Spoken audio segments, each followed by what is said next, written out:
Hello, everybody, and thank you for being here tonight as people are filling in on this cold and foggy evening in Nashville. We promise to help at least try and lift some of that fog this evening. Tonight's discussion, as you know, is called Poverty, Isolation, and Mass Incarceration in Nashville. It's the first of a series of events and collaborations hosted by Rafa Institute called Unthinking Prisons. And we'd like to thank Martha and Ken Rohde, as well as Impact 100, for helping to make this series possible. It's my genuine pleasure to introduce tonight's moderator, my friend and colleague, Pastor Travis Claybrooks. I think that he doesn't really like being called pastor, but he serves and has served as pastor for so many in our community, so the word certainly comes naturally to me. After this brief intro, I will disappear until the very end of the discussion, when I will return with a very brief request for you all. I will ask you to share with us something that was said tonight, which you will be carrying forward in your life. Whether a new fact, an attitude, a new horizon of understanding, it's really up to you to define what this is. We will then collect these mementos and send them back to the group, to all of us, as a kind of monument from this discussion. So with that, let me introduce you, Travis. Travis is the founder and CEO of Rafa Institute and gives leadership to the people and work of Rafa Institute. He believes that when people have what they need to thrive, they will. His leadership is driven by his love for people and the idea that the world would be a much better place if everyone were doing exactly what they were born to do. For him, justice means loving each other enough for all of us to thrive.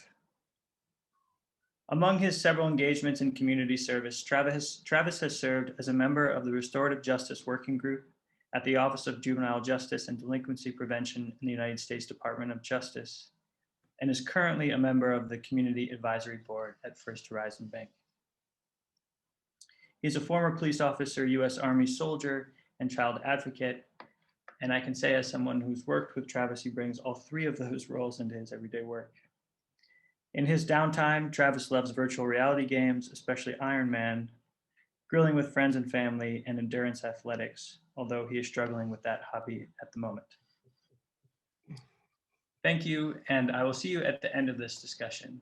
Thank you so much for being here, and we'll see you next Thursday as well, and we'll send you information about that. Thanks, Eric. Welcome to everyone. I want to jump straight into our panel. By way of introductions, I want to introduce our panelists this evening. We have with us Khadijah Babb. She's a native Nashvilleian, graduate of the University of Tennessee, both in terms of her undergraduate and her JD work. She left private practice in 2018 to join the district attorney's office here in Nashville, Davidson County. And she is an assistant DA in juvenile court. She also co-founded the voters registration program at the DA's office. At juvenile court, Khadijah handles the gang resistance intervention program, or GRIP for short. You may have heard of that, and other delinquency dockets. Outside of her career as an ADA, Khadijah is a board member of the From the Heart International Education Foundation, which is a local nonprofit, and she's also a member of the Political Initiatives Committee for the Tennessee Alliance of Black Lawyers. Khadijah, welcome. We also have Dawn Diener here with us this evening, former public defender for Nashville, Davidson County, spent 10 years doing that, and 11 years before that, she was an assistant public defender. Many accomplishments, and she's just gonna kick me because she just does not like hearing about herself, though she is worthy to be heard of. And from 2017, she formed the office's first client community advisory board. She is instrumental in the creation of the Community Bail Fund. She's also introduced community organizers in Nashville to the participatory defense movement. and continues to support that work. She recently left the public defender's office to found her organization, CJI, nonprofit criminal justice initiative, and is doing amazing work in our community in that respect. Lots of other stuff we could really say about Dawn and her work. And I misquoted her organization. It's not Criminal Justice Initiative, it's Choosing Justice Initiative. Dawn, welcome. And last, but certainly not least, Ashley Sellers is here with us. She's also a Tennessee native. She's an advocate for youth justice reform, both in Tennessee and around the nation. In addition to her work with Rafa Institute as the Restorative Justice Diversion Program Director, she works with a number of organizations promoting restorative justice for youth involved in the criminal legal system, advocacy for incarcerated women and girls, voting rights. She's particularly driven to give young people the support she was often left without in her own youth experience, and to ensure that trauma is recognized and respected. Among other organizations, Ashley works with the Campaign for the Fair Sentencing of Youth, the National Council for Incarcerated Women and Girls, Free Hearts here in Nashville, Unheard Voices, Rafa Institute, as well as the ACLU. Ashley was incarcerated at the age of 17 and sentenced to 25 years in prison. She served over 21 years of that sentence. During her time in prison, she worked hard to take advantage of the educational opportunities. But as a result of her long sentence, she was often denied opportunities in favor of people who were getting out earlier. Nevertheless, she was able to accomplish and graduate with her associate's degree from David Lipscomb University. One of her biggest frustrations during her time was not having a voice, which is something she continues to be motivated by today, having a voice. So welcome, Ashley. We are going to jump in really quick. So we're talking about poverty and incarceration, or economic isolation and incarceration. So I want to toss out really just a toss up to the group, whoever wants to jump in first. From your perspective, from your experience, talk about poverty, or as I like to frame it, economic isolation as a general feature in our society and our culture, be it here in Nashville, be it here in the United States. Talk about poverty in the framework of culture, especially as it relates to marginalized people, people of color. Anybody that wants to take that up first? I guess I'll start. So for me, the whole reason why I went to law school was to help people of my community, and specifically give great representation to those who could not otherwise afford it. I think there's a stigma around, like you said, before I came to the district attorney's office, I was a defense attorney. And I think that there's a stigma around, you know, in the legal field or around defense lawyers, that if you don't have money, that you're not going to get the proper defense, that, if you don't have, basically the amount of money that you have is going to determine the type of legal representation you receive. And so I said, okay, that's just at a young age, that's just inherently not fair. And so I sought to become a defense attorney and do indigent work in order to represent people who couldn't afford the best legal representation, and still provide them with the best legal representation, despite the fact that they can't pay the exorbitant amount that it even costs to hire a lawyer, because lawyers are not cheap by any means to hire. And then as it relates to being an assistant district attorney, upon being invited to this panel, I talked to my supervisor. I just talked to general people in the community just about, and I think I talk about this subject matter almost every single day with my supervisor at juvenile court. But I sat back and I just thought about the fact that um, I've been at the district attorney's office 2 years, and I have never put a child, a delinquent child, in DCS custody who was from an upper income family or even a middle income family. And when I sat and actually thought about that, it was very disheartening.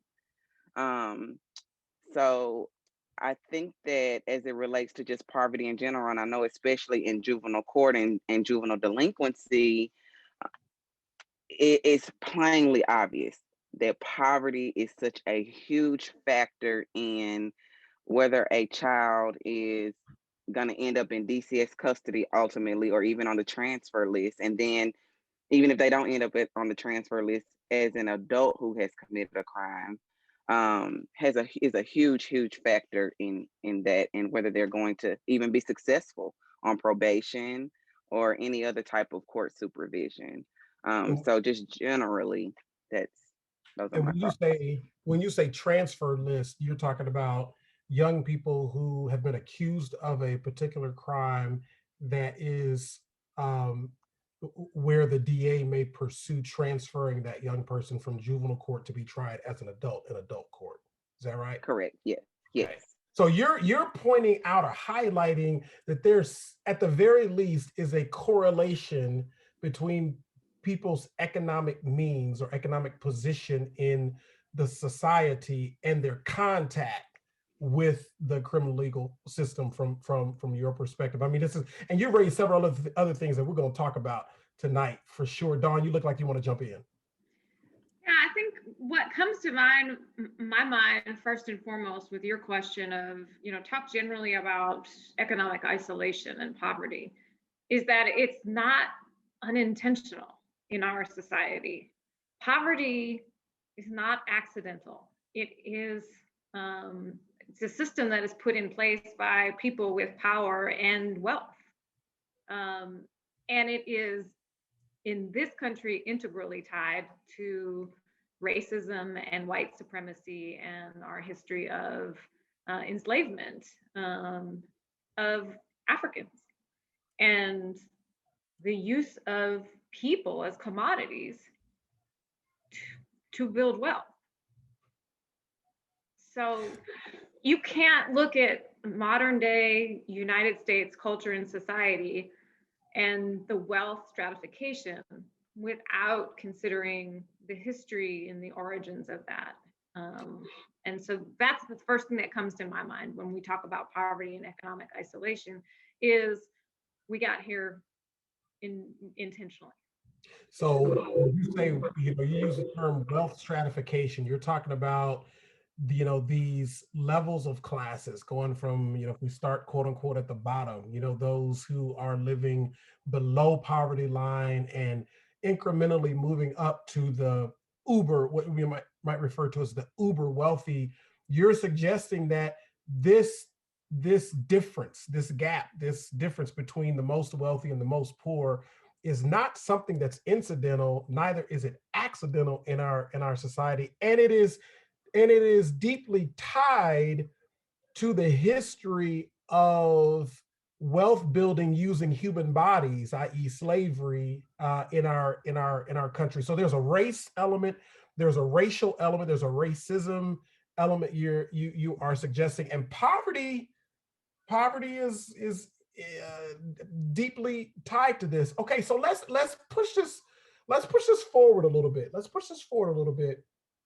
Ashley, you served 21 years in prison from the age of 17 years old. Talk to us about, from your perspective, or even from the perspective that you have seen as you've worked with young people, as you've advocated across the country, as you've been an advocate here in Nashville. Talk about the relationship of poverty and people committing crime, or people committing so-called crime. Can you just, in general terms, talk about what's the relationship? Is poverty a driver? Is it a driver of illegal behavior, if you will? From your perspective, was it for you? Yeah, so I feel like Dawn and Khadijah touched on so many things. Dawn really setting that foundation. That stuff really does start super early on from that white supremacy, right? If you don't have land, you don't you you are automatically at that deficit. If you are pregnant and you don't have health care and you don't have good nutrition, you are automatically setting that youth up for, or that child up for, maybe educational deficiencies or physical deficiencies, right? Or so, and then whatever area you're in creates that educational deficiency, right? And so then you, as you are moving legitimately from womb through early learning, through education, through healthcare, through, you know, your all of your economic, all those economic spaces, all of those needs that you have, whether that is, you know, education, healthcare, clothing, food, whatever that looks like, all of those things are really seated in what Dawn was talking about. But when you get to I haven't met a child yet who has said, like, I am wealthy and I'm doing this thing because I am bad, or I am doing this thing because I am bored, right? All of the kids that we talk to say, like, I want someone to know that I'm not a bad person. I don't have this, this, and this. And they have come to a spot where the only options that they feel like they are being given are really those survival tactics. And so they are acting out in a way to get food or to get money in ways that would elevate them to still not even meet the same level of economic needs as some of their peers, right? And so they come to a place of just continuing to act out of survival. I will say that that the prison income starts at like 17 cents an hour for you to be able to buy sanitary products, for you to be able to buy toilet paper, for you to be able to buy food. When you think about the nourishment that is available in prisons, you continue to increase that deficit, right? You're still not getting educational needs. You're still not having your nutrition needs met. You're still not having your healthcare needs met. So even when you talk about releasing people back into society, you continue to increase the deficit that they're at. And that looks at, even if you had a child prior to incarceration, and your family is taking care of them, and there are child support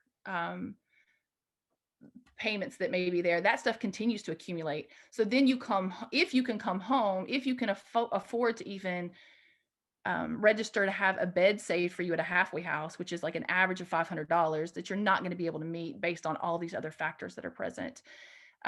You come out to this huge deficit, and then you may have to have parole fees, and then you may have to have whatever else that looks at, right? Like the laundry list is so long that we could probably spend an entire night just talking about all of those deficits. But the system doesn't create space for economic growth.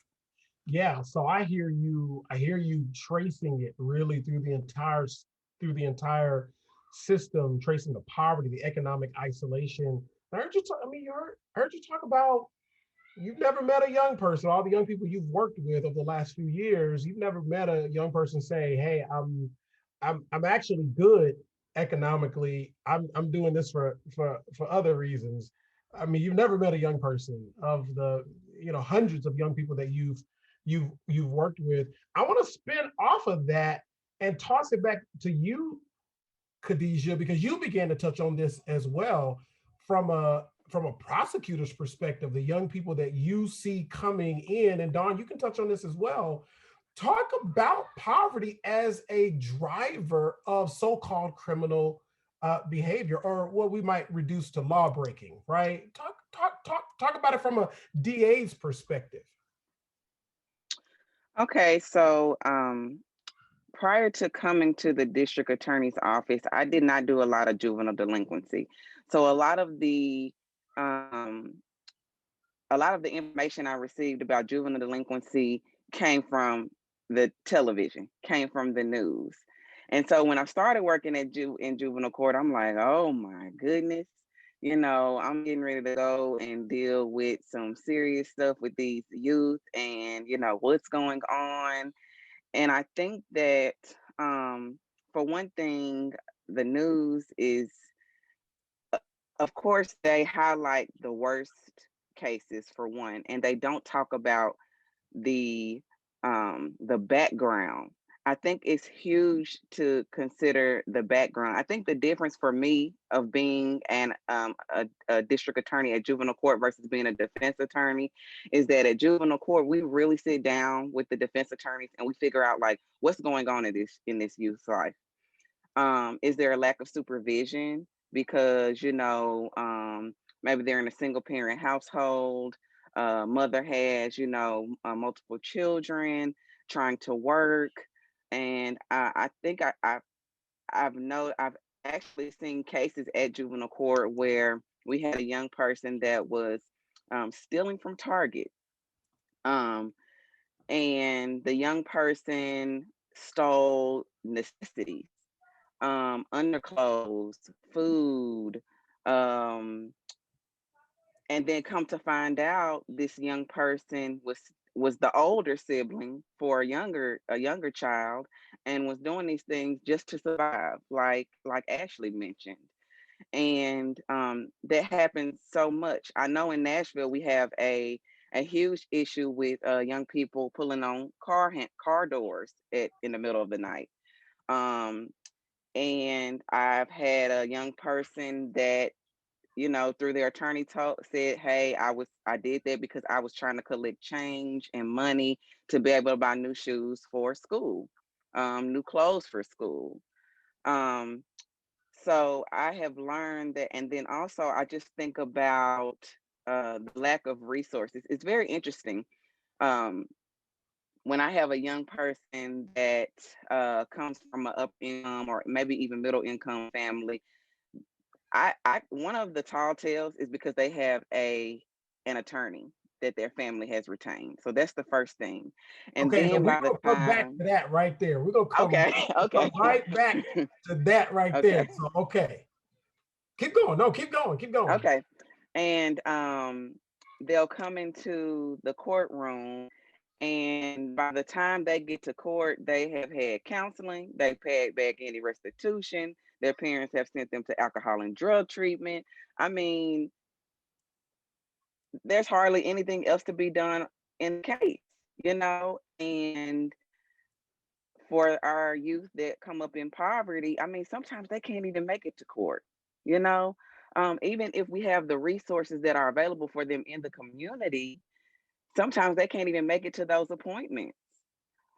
I mean, the stark So difference let me is let me just just troubling. let me jump in because you're already pushing it forward. Let me just jump in, and Dawn, I see you grabbing grabbing.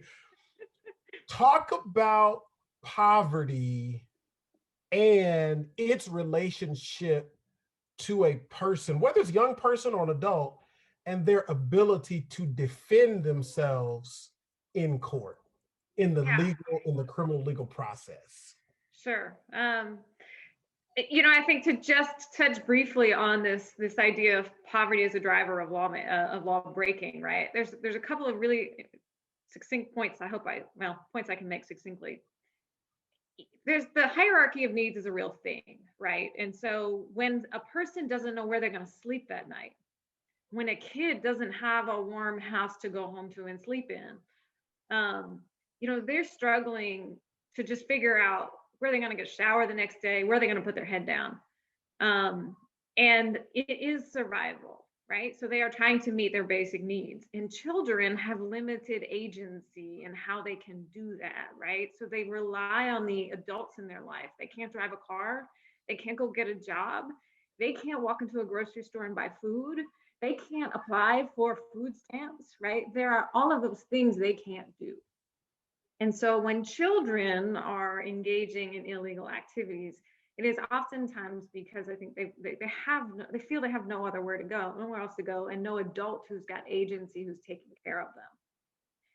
When we get into, so the second thing I would say is breaking which laws? Because people in power define which laws we punish people for breaking. And people in power write the laws that say this is criminal, right? And not a civil violation. And I want to recommend a book. It's called Usual Cruelty. And it's a great very easy read on the ways in which people in power have made crimes like wage theft, which actually cost people in this country more money annually than all the shopliftings put together. But employers don't get prosecuted for wage theft. Poor people suffer from that. People with low wage jobs suffer from that. And so as a result, you get this wealth stratification, and then you get people who can afford to hire a lawyer who will charge $5,000 to represent their kid in a juvenile court proceeding. And the small percentage of kids who have that kind of representation are, they walk in exactly like Khadijah just described. And the vast majority of kids going through the system can't afford that. And so what they get is a lawyer who's paid $50 an hour.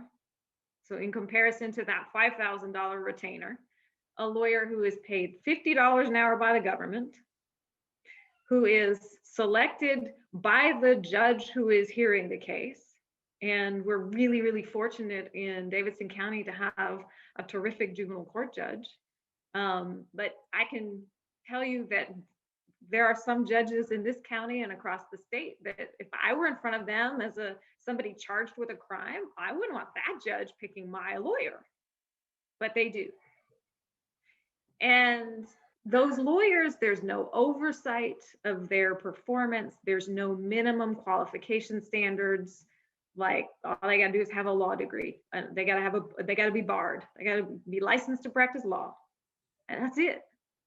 There's nobody who checks to make sure they're doing a good job. And so you get this double justice system, right? You get the label of public pretender.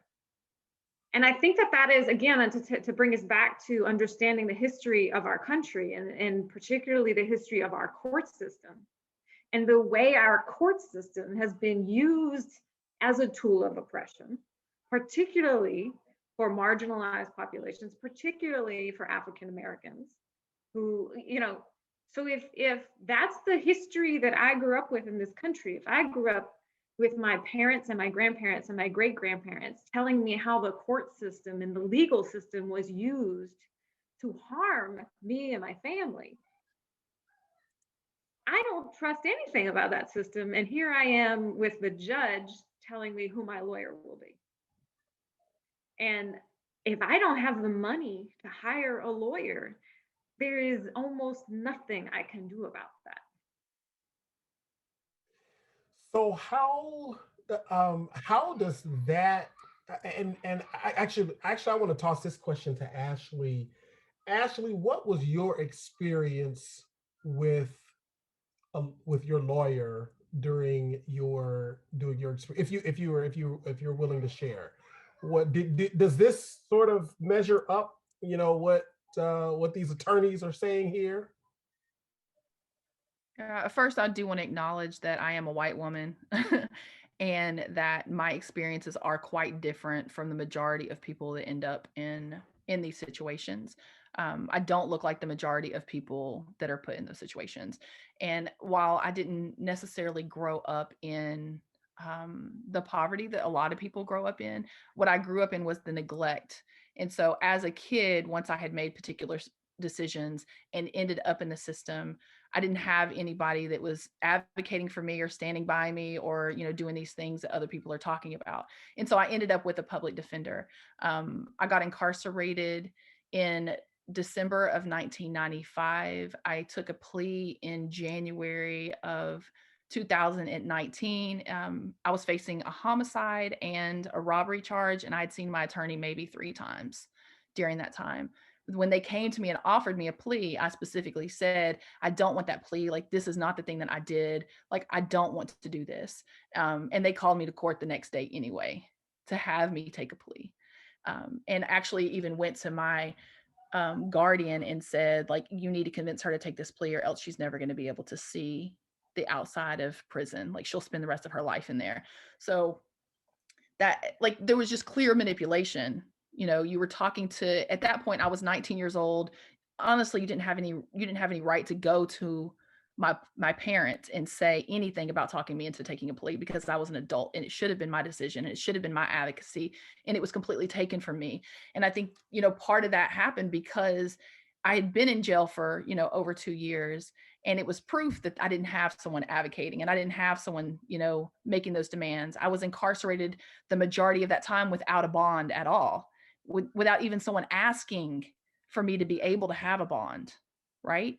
So it was almost one of those things of just not making waves, and that's kind of what happened. There was absolutely no advocacy on my behalf with regards to my attorneys.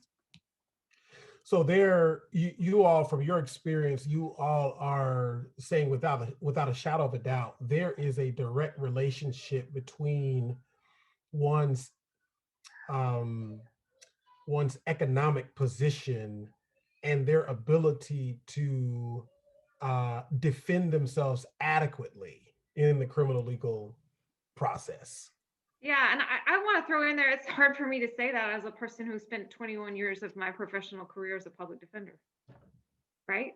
And during that time, I always knew that, like, I went to great law schools and I worked hard for my clients and I cared. But if we ask lawyers to do the impossible, which is often what public defenders are asked to do, they are asked to take on too many cases. And if those public defenders and court-appointed lawyers are working within a system that has such a negative culture around people accused of crimes, right? Our legal system otherizes and demonizes people charged with crimes. And it does that so the people who act in it can be comfortable with the horrendous things they do to people. How else would we be comfortable sending a 17-year-old to a cage for 25 years, right? It is to be able to tell ourselves that she's different than me. She's evil, she's bad, right?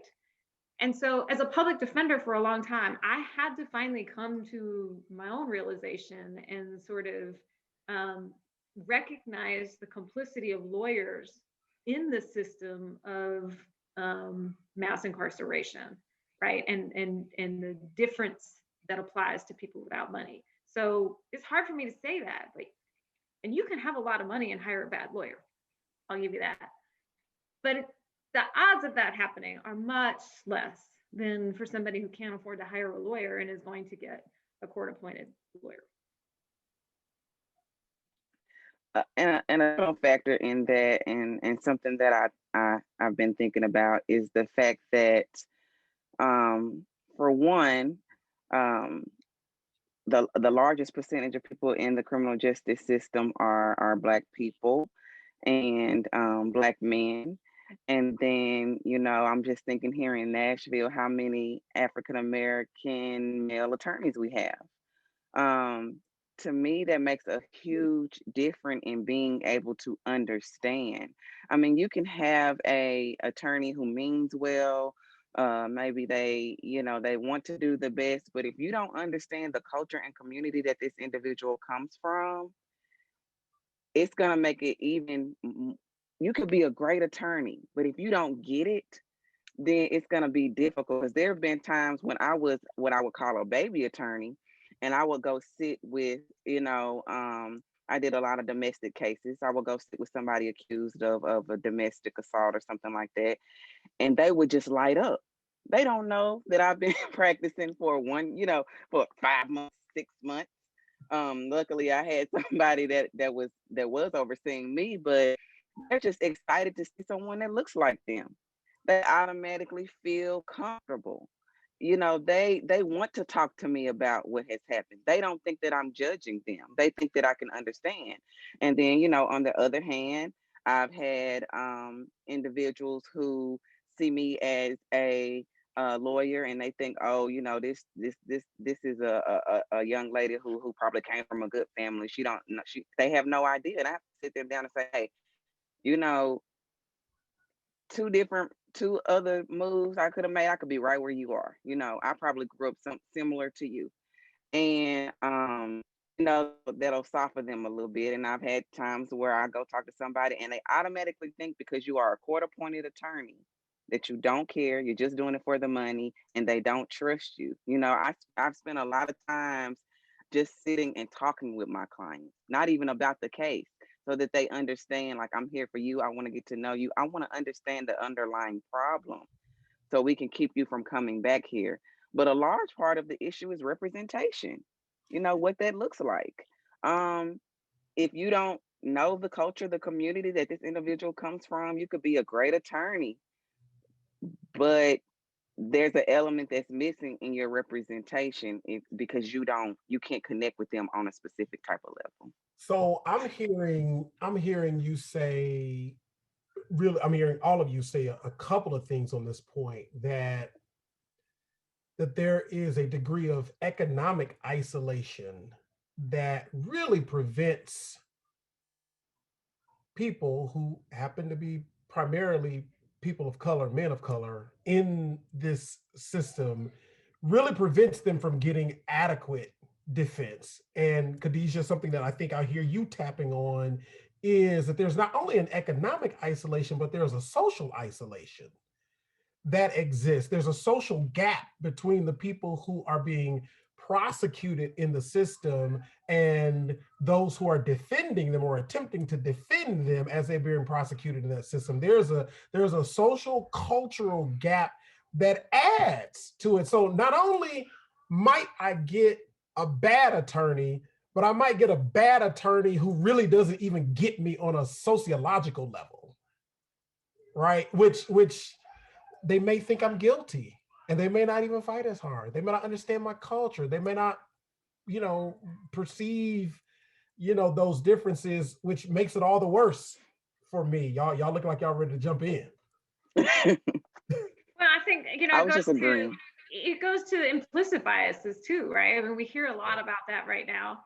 The Tennessee Supreme Court, in the wake of George Floyd's murder, announced that they were going to take and make efforts to educate the bench, judges, on issues of implicit bias.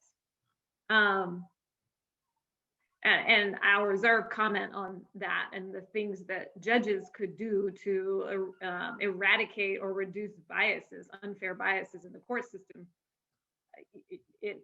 There's some real things they could do, legal things they could do that have nothing to do with addressing implicit biases. But if you're somebody who doesn't recognize that that's a thing, and you aren't being intentional about questioning yourself, then you're behind the 8 ball. And I think I read a lot. I try to educate myself, but I still catch myself with those making assumptions about people, right? Which is really what biases are.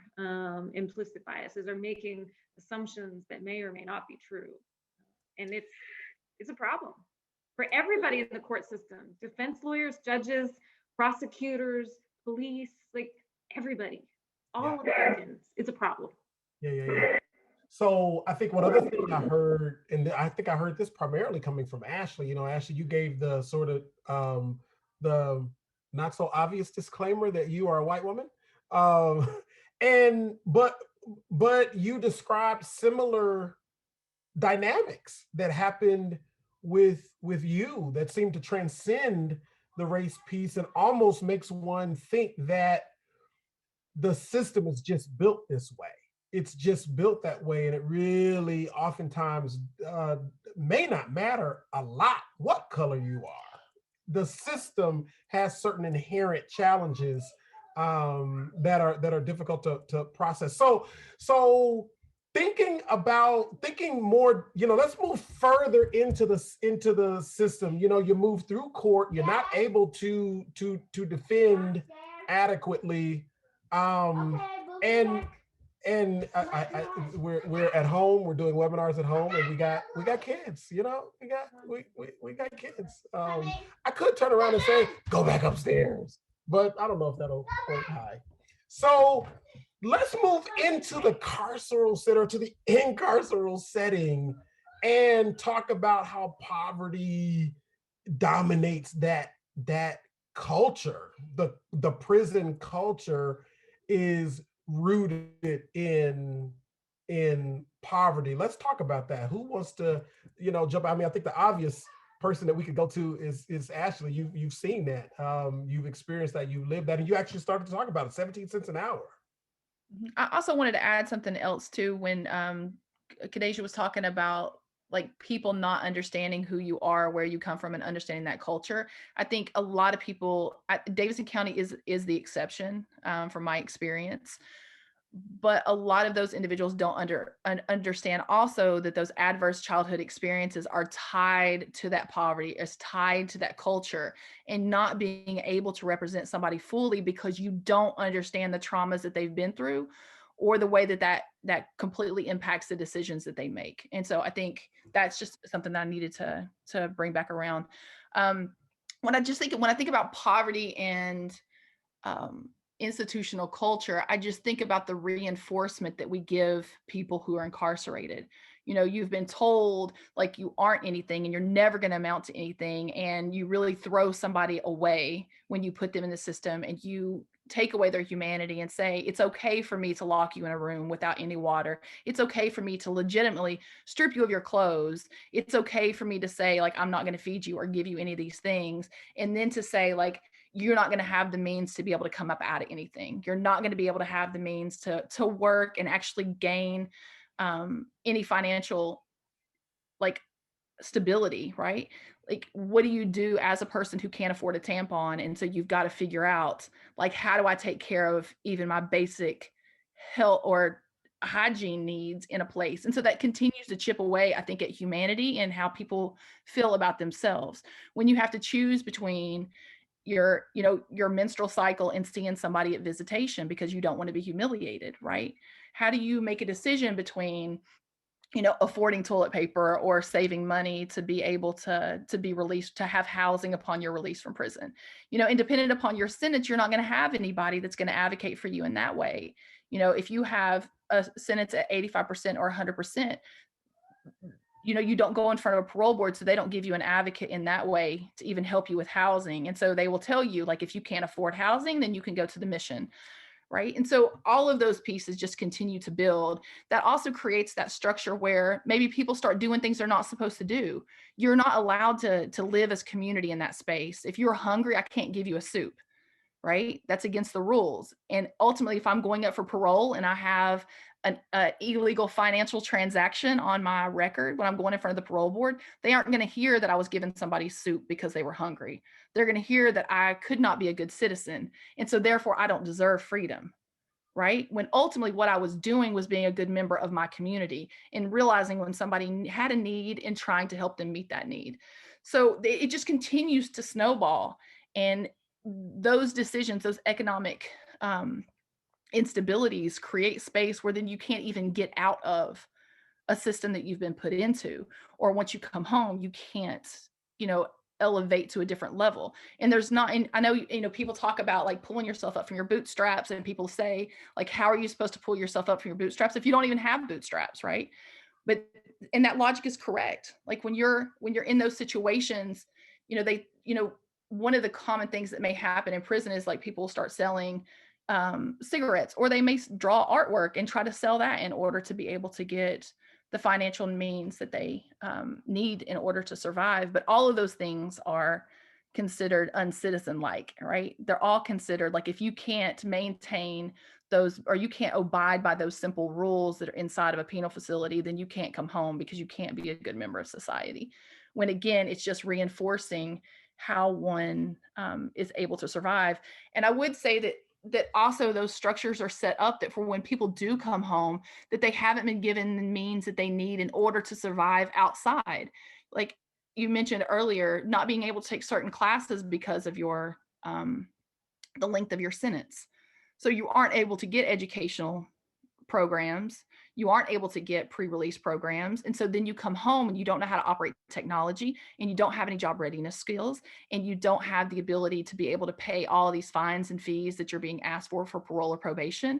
And you don't have the means to be able to keep up with the child support payments that have built up, or the just whatever all of those fees again could be.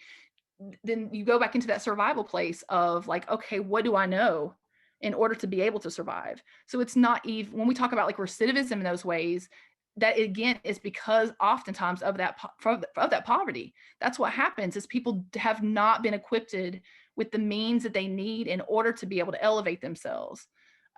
They just continue to have things stacked against them.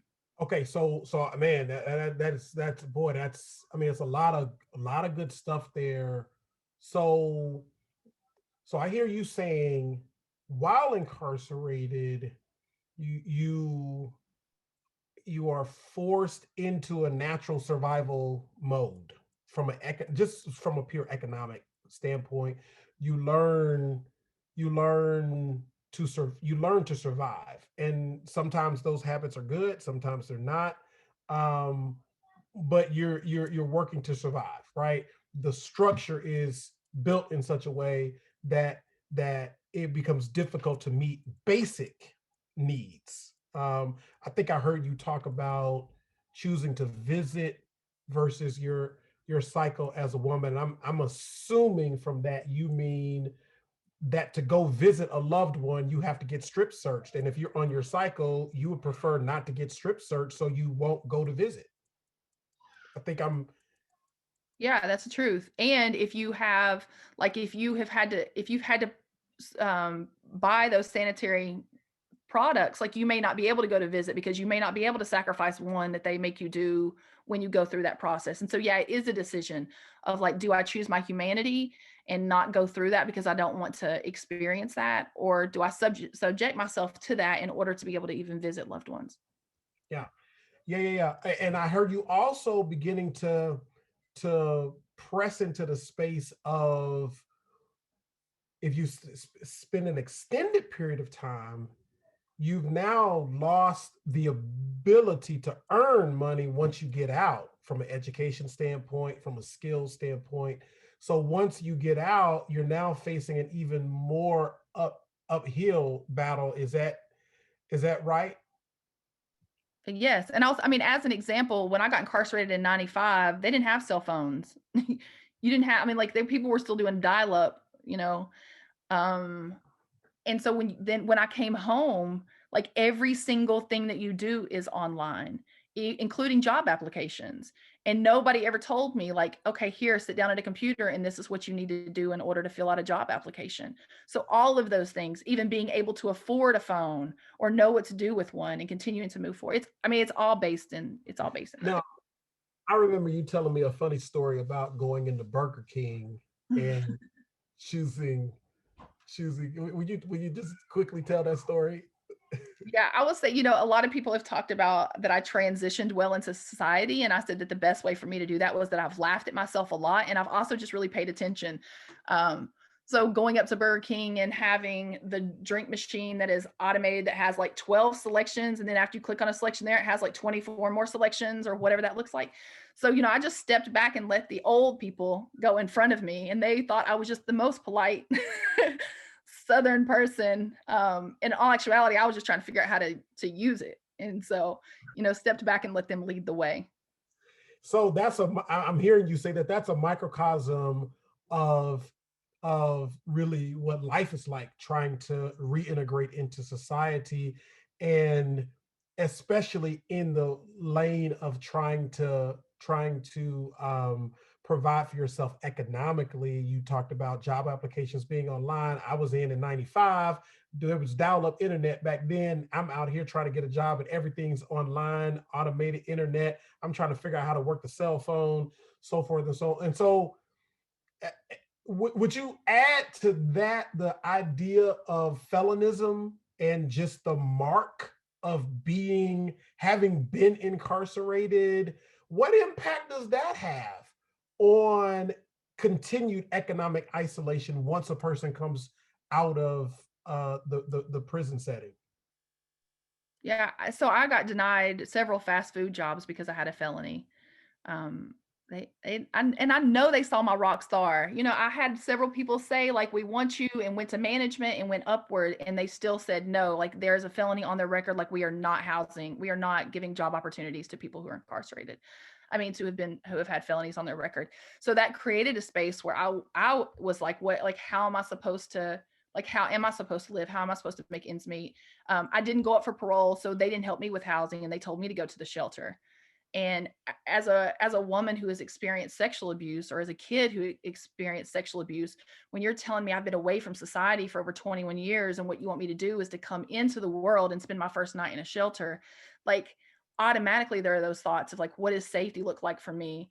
You know, the images that I have of shelters are like, I'm getting raped day one.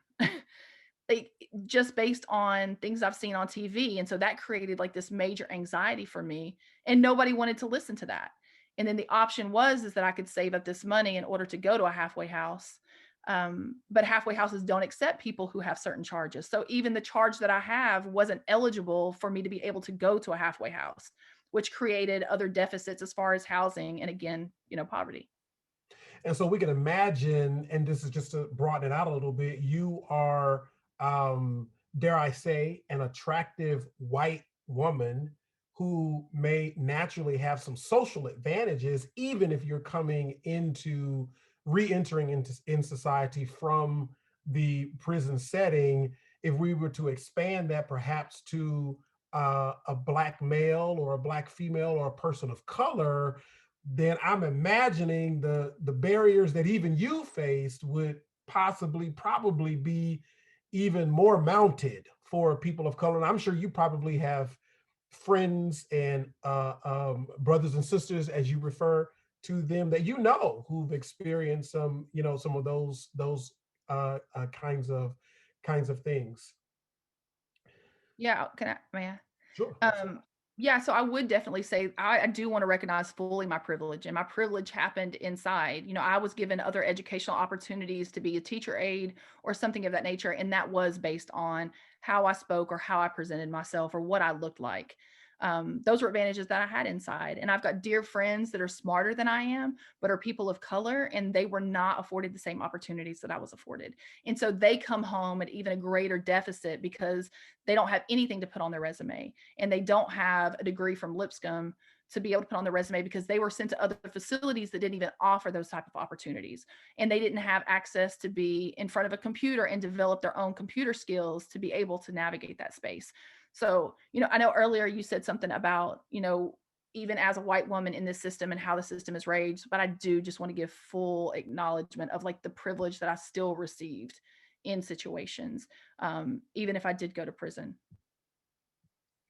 Yeah, thank you. Thank you for that. And I also want to, you know, take a moment for those who may see this later. You know, I know that there, you know, we work in restorative justice work. Ashley works in restorative justice work. Dawn, you were integral in starting and helping to move forward the restorative justice work in Davidson County. Khadijah, you know, represent juvenile court, which, you know, is deep in restorative justice work. And so you all are familiar with that. And from a restorative justice perspective, we lean deeply into the space of honoring and recognizing people who've been harmed by crime, right? And so I want to, and this is, I would love to do another webinar because I'm sure there's probably someone out there saying, well, hey, listen, you do the crime, you do the time. You know, you deserve all of the pain that you've experienced. You know, what about the people who were hurt out here, you know, and so forth and so on. And so I want to pause just for a moment and call out that nothing that is being said is intended or designed to delegitimize or to undo or to ignore the harm that people have experienced as a result of crime or violent crime, you know, in this life. So I just want to acknowledge that and call that out. And so okay, coming back. So we've and I want to begin to open it up for Q&A and for questions from those who may be listening. This is the time to be able to ask the panelists some questions. We've been tying in economic isolation, i.e. poverty, to incarceration, thinking about poverty as a driver of so-called law breaking. Dawn pointed out that even the laws that are created from economic power, right? We talked about economic isolation moving through the criminal legal system and being a factor in how much of a defense that I can muster. We talked about poverty and its relationship inside the penal institutions, and certainly poverty as a consequence for those coming out of the criminal legal system. Okay, it looks like we have got some questions. Let's see. One question here is, what is restorative justice and how does it begin to address some of the issues we have heard tonight? Boy, that sounds like somebody set that up. I have no idea. It's from an anonymous person, so I have no idea who's asking that. But what do you say? What is restorative justice and how does it begin to address some of the issues we've heard tonight? I like the definition that is, so the traditional criminal legal system asks what law was broken and who broke it and what should their punishment be. Whereas restorative justice asks who was harmed and who's responsible for causing that harm and how can the harm be repaired. And so I think that's a really simple way to think about it. One being punitive, frankly, and one being what I would call as healing. Great. Anybody else want to toss up? I'll for sure give my definition of restorative justice, and what we use at Rafa Institute as a restorative justice practitioners. We say that restorative justice is the accounting for harm as it moves through a community in a way that doesn't cause more harm. The accounting for harm as it moves through a community in a way that doesn't cause more harm. And just to speak to that briefly, I think it's important, harm travels. The person who is harmed today, if that is not accounted for, they are more, and this is what we see, they are significantly likely to cause harm tomorrow.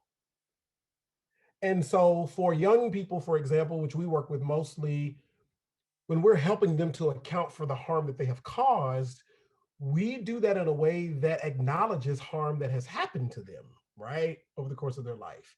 And at the same time, we work with the person who's been harmed to account for the harm that has happened to them in this moment so that they don't in turn end up harming someone else out of a response there. Okay, we got a couple of more questions. Oh, go ahead, Ashley.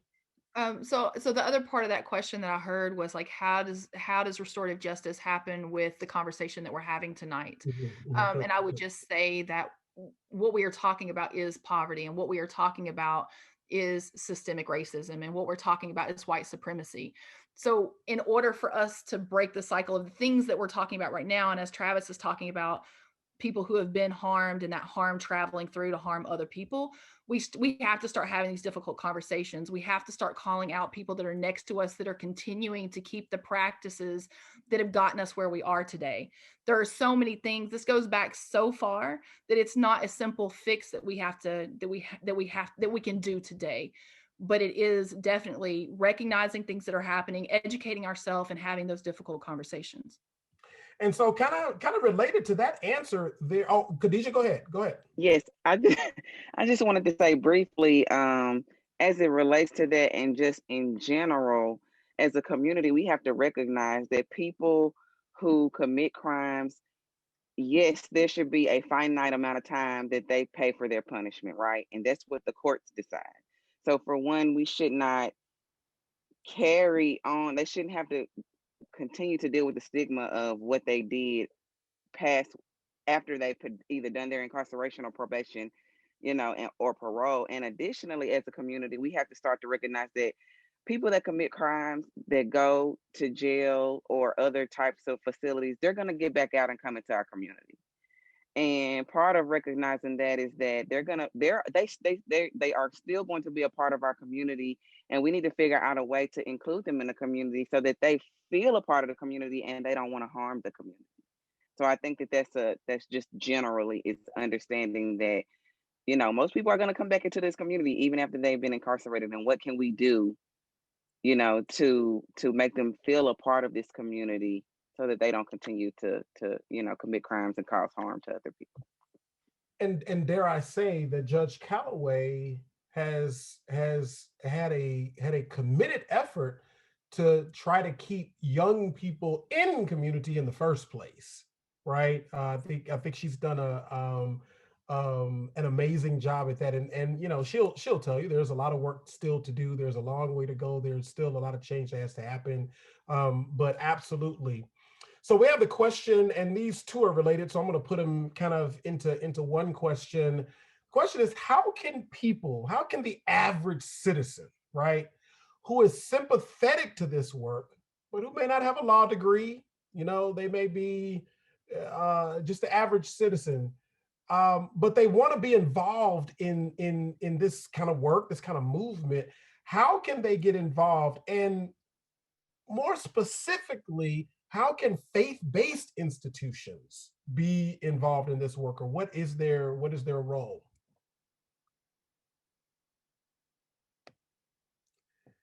I guess I'm the pastor supposed to. Okay, Khadijah, go ahead. So I would say, I think simply speaking to someone who has been through this. I think that we forget, you know, and it's interesting because like I said, I talked to my mom, I talked to General Miller about this all the time. We just sit down with each other and talk about our experiences, because I don't know what she's been through, you know, as a white woman. She doesn't know what I've been through as a Black woman. And I feel like we have to start to humanize each other. So I think on just an individualistic, you know, approach, just getting to know other people. You know, I just love, like, if I meet a stranger and we just start talking, I might you know, see somebody in the aisle and we're talking about Paw Patrol, you know, because both our kids like Paw Patrol, and we just started to talk about things and get to know each other. And I think that if you don't understand, you know, what someone has been, I mean, I've learned a lot just sitting here listening to Ashley talk about her story.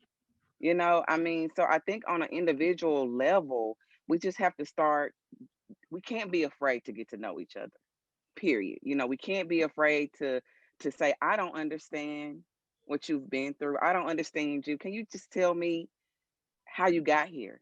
You know, what went wrong? And I think that that's one thing that we can just do on an individual level. Secondly, just get involved in the community. You know, there are plenty nonprofits out here that have alternative resources for youth. I know for sure, and we need more nonprofits and more resources and more community-based programs to keep people to keep the youth busy for sure. But so I would say those two things are what popped in my head. It's just starting to humanize people, getting to know people's stories, and then also finding, you know, ways to volunteer in the community through either whether it's nonprofit or other types of organizations, just so you can understand people. That's where we got to start. Dawn, I know you want to jump in, but let me press this question just a little bit further, and it begins to tap on another question that was being asked. I think you all have described tonight how poverty is a basic driver of this dynamic that we've been talking about tonight. How can communities, whether you're a community of faith or whatever, a citizen, how can we begin to work to change the economic dynamics that plague and that end up being at the root of this? In other words, one of the questions I asked myself is how I got into this work. Why are people of color always in contact with the police in the first place?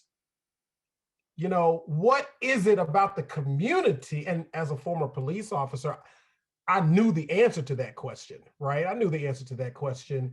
And it really had nothing to do with criminality. It had nothing to do with law breaking. It had everything to do with a whole bunch of other stuff that, similar to what we've been talking about tonight. What can communities do? What should be some of our priorities as organizations in a community or as individuals in a community to get at the root of the problem? Great if you're able to get a good attorney, but what about coming into contact in the first place? What are some of the, what would you all say as citizens? So I think it's incumbent, first and foremost, on white people to do something, particularly white wealthy people and white people in power. But frankly, most white folks need to learn their country's true history, number one, but they need to really self-examine. And there needs to be, I think, a desire for equity and healing amongst everybody that doesn't blame communities that have been oppressed for centuries for the challenges that they are facing today. There's no doubt that there's a connection between poverty and violence, right? That's just real. But what I see in the court system is significant over policing. Police do not necessarily address violence, right? Police are the people who come in and figure out like who fired that gunshot, or their job is to try to apprehend somebody once a crime has been committed. At least that's what I look at it as. But what we currently have in our policing system and what policing has really, where its historical roots are, is back to the concept of capitalism and racism and keeping enslaved people enslaved and viewing people as property, right? White people, who are the majority in this country and who hold the political power and the economic wealth largely, are going to have to reckon with what they say and the fact that their actions don't correlate to the things oftentimes that they say. If they say they want an equitable country, if they say they want to address the harms of slavery, then let's talk about reparations. Let's talk about what it looks like to make right some of the lingering effects, long-term effects of really terrible things that white people in power did in this country, right? So you're saying we need a national restorative justice circle?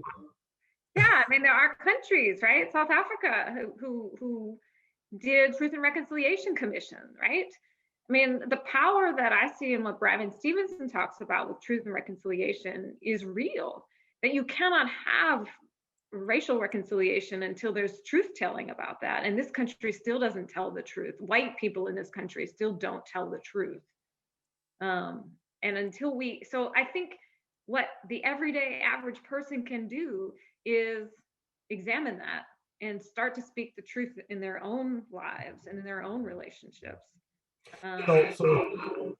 So if you are a decision maker in your family, in your business, if you are present in your family or in your business, in your place of worship, in your community organization, as Ibram Kendi implores us, don't just not be a racist, for example, don't just not practice racism, but fight racism, for example, be anti-poverty. Don't just be okay with not, don't be okay, or just not okay with poverty, but fight these things, use one's power to engage in intelligent ways. And I think, some of us are asking, how do I do that? And I would offer that it's hard for anyone to tell you specifically how to do that. That is, I think, part of the work. I think we've got time for one more question. And certainly if there are other questions that don't get answered tonight, or other questions that you have as we go along, you can certainly visit rafa.org and submit a question there. You could visit cjinashville.org and submit some questions there for Dawn and her team. You can just show up at juvenile court and talk to Khadijah if you want to. But here's a question. This is another restorative justice related question. The question is, does the work that we're doing aim at ending mass incarceration or incarceration at large? That is this restorative justice work abolitionist work? Yes. I'll say, I don't think we should, I would love to abolish prisons and jails as they exist today in this country. That I can acknowledge that there are some people who are in certain places who can't control their behavior, who are a risk to themselves or to others, that need to be isolated from society to protect us and protect them. But the facilities that they are in and the conditions that we surround them with can be healing and healthy and beneficial, and don't have to be punitive and and degrading. And so that's a different vision. We've got one quick question I want to throw in because I think that this may and we got a hard stop at 8:15. But the question is asked: is there a risk of backlash if one is not strategic in the way that they fight racism, poverty, white supremacy, and mass incarceration? To follow Dawn's lead, I'll just say yes. Yes. And I think we've seen that in recent political events. Depending upon the narrative that is spread, depending upon the fear that is spread in our community, people are going to react a particular way. It really is a change in narrative. It is a change of mindset. It is a change of our education. It is a change of, our realities and the way that we have known them for so many centuries. We have not been taught accurate information in school. We have continued to be set in a place where when somebody says there's white privilege, that people feel really, really, really offended by that and feel like what you're telling me that what I have done is wrong, and that it not at all is really what is being said. It is the recognition that there has been a lot of wrong that has happened for centuries, and that people are in a place of privilege because of those wrongs, and that we really just need to acknowledge that. Is there something to be said of, and Eric's going to kill me. Eric, since I have the microphone, I'm just going to make us go just a little bit longer. Is there something to be said for backlash from those in power, and that actually being more of a display of supremacy? Is the fear of backlash from people who have the privilege to backlash? Is that where the fear is? That who people should be afraid of? Those who are actually in power and who are forced, perhaps, or being asked to give up their certain level of power or force? Is that a fair question? I would say that the majority of people that are making those decisions have financial gain off of bodies that are being enslaved currently. And so when somebody says, this is what I'm going to do, then you really need to ask what reason they are doing that, and see, especially when we're talking about those politics, and does that really affect the community as a whole? Because certain political decisions are not going to affect the majority. Let me stop. All right, so we'll put a pin in it there, recognizing that there is more work to do. There's more stuff to talk about. Eric, it is 8:15. I was supposed to give it back to you 2 minutes ago. Please forgive me. I'm tossing it back to Eric. I want to thank the panelists for each of you for the amazing job you did tonight. I want to thank those who submitted questions. And again, if you have more questions or want to talk further, feel free to reach out to any of the folks on the panel. Eric, I'm tossing it back to you, man. Thank you so much, everybody.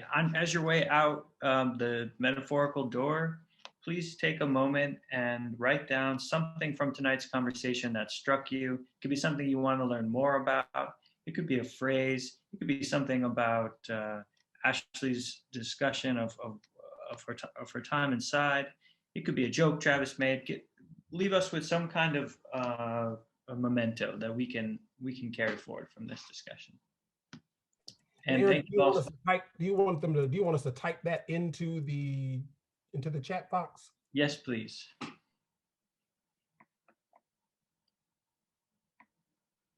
And that's your exit ticket. Are we on next week for another panel? You know, that's a great question, Travis. We are indeed. I hope you can see my screen. Please join us next Thursday from 12 to 1 p.m. For our really a continuation of this discussion in many ways.